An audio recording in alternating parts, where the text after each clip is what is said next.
तर आज आहे शुक्रवार. तर आता आपलं रुटीन चालू. ते वगैरे सगळे मी घासून घेते. तर आता देव माझे घासून झालेले आहेत. आता मी देव पुसते. हाय हॅलो नमस्कार, कसे आहात सगळे? मजेत ना? तर स्वागत आहे तुमचे माझ्या या नवीन ब्लॉगमध्ये. तर आज आहे शुक्रवार, त्यामुळे इकडे माझी देवपूजा चालू होती. आमच्या समोर आजोबा वारले, तिकडे मी चहा घेऊन गेले होते आणि मला तिकडेच थोडाफार वेळ झाला. आज विराज माहीला टिफिनमध्ये चपाती भाजी नको होती, त्यामुळे त्यांना मेथीचे पराठे हवे होते, तेच बनवले.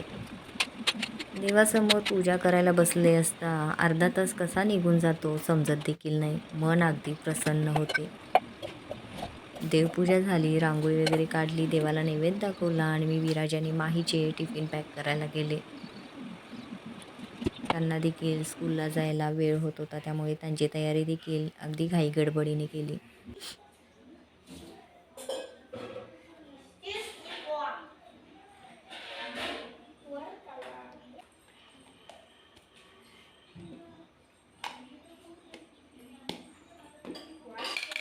ही डब्या पॅक केले आणि दोघांनाही स्कूलला पाठवले.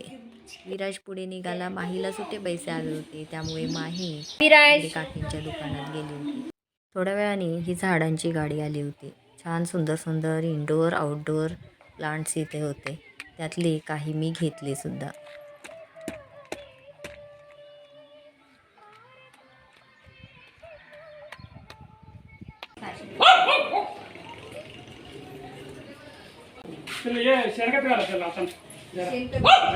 पाणी म्हणजे दररोज पाणी घालायचं यांना कवतर घाला एक रोज घालायचं आणि देव असं देव घाला महिन्याला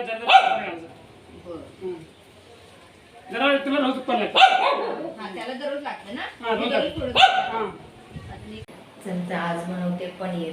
2-3 दिवसापासून माही आणि विराज पाठीमागे लागले. सो आता बनवते मी पनीर, कारण आजच त्यांना टिफिनला हवं होतं. आता कसं त्यांना मी बनवलं सकाळी आणि म्हणलं आता आज बनवते आणि उद्या घेऊन जा. आता दूध गरम करायला ठेवले. दूध गरम झालं की मग त्याच्यामध्ये आता व्हिनेगर माझ्याकडे संपलेलं आहे, त्यामुळे आता मी लिंबू घालणार आहे त्याच्यामध्ये.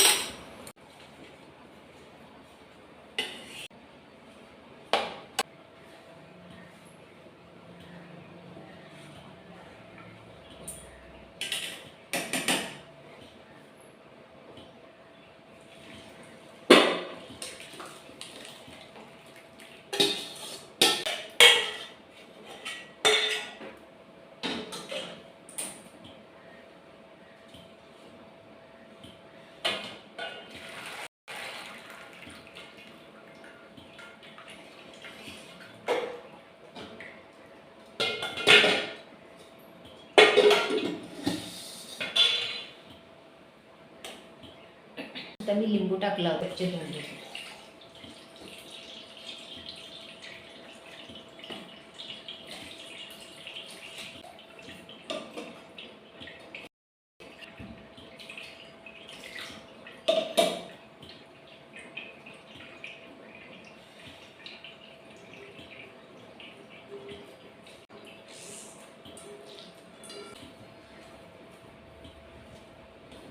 रोज आता ठेवून देते, ते सेट होईल.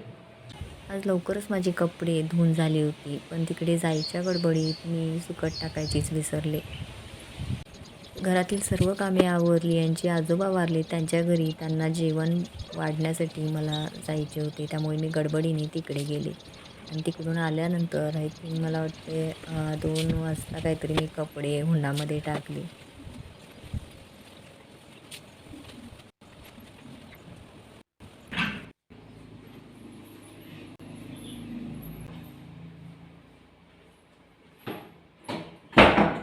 आज उपवास होता आणि मी उपासाला काहीच बनवले नव्हते. म्हटलं आता पेरू काढूयात. पेरू तुम्हाला इथून दिसतच असेल. एक मिनिट.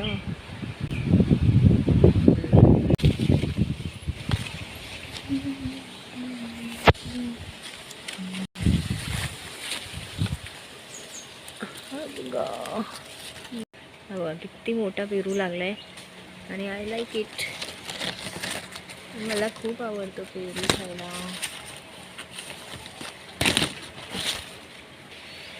पेट आहे मोठा लागलेला. काय करताय? दुपारी कदमांच्या काकींनी मला ही झेंडूची रोपे दिली होती आणि ती संध्याकाळी मी लावून सुद्धा घेतली आणि घेतलेल्या कुंड्यांमध्ये माती देखील भरून ठेवली. चला तर मग हा ब्लॉग तुम्हाला कसा वाटला ते कमेंट करून नक्की सांगा. भेटू नेक्स्ट ब्लॉगमध्ये. तोपर्यंत बाय.